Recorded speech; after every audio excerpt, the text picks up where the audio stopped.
Go. Hi, this is Brittany Dropinski. I'm here to teach you about a little bit about endangered animals. I am in section WA with Cindy Stover as my instructor. In the past 500 years, 844 species are known to have died out. Up to 16,000 other species are known to be threatened. In 16 years, 2/3 of our Earth's turtles will be gone or could be gone.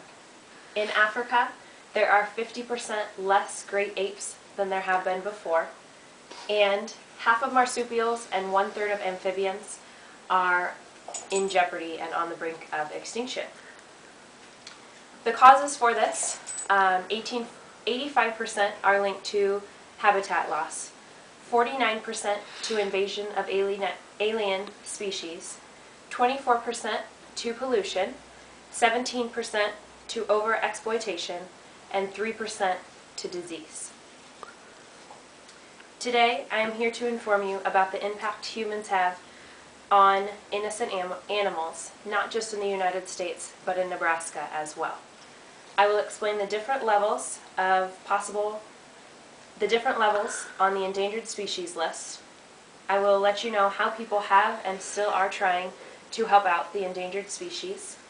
I will inform you on a couple different animals, endangered and threatened, that live in Nebraska or have been seen in Nebraska, and a few errors an error that one gentleman made when introducing a species into a new habitat.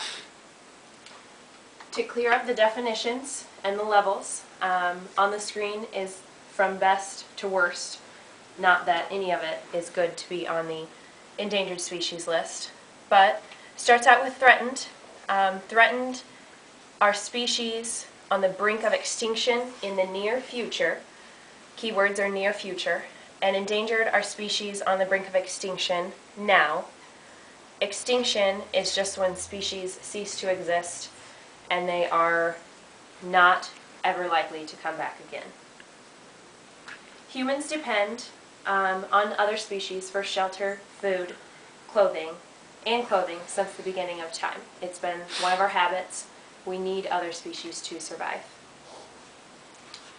We have been trying to help, and we have tried and succeeded at helping with laws, programs, acts, and policies.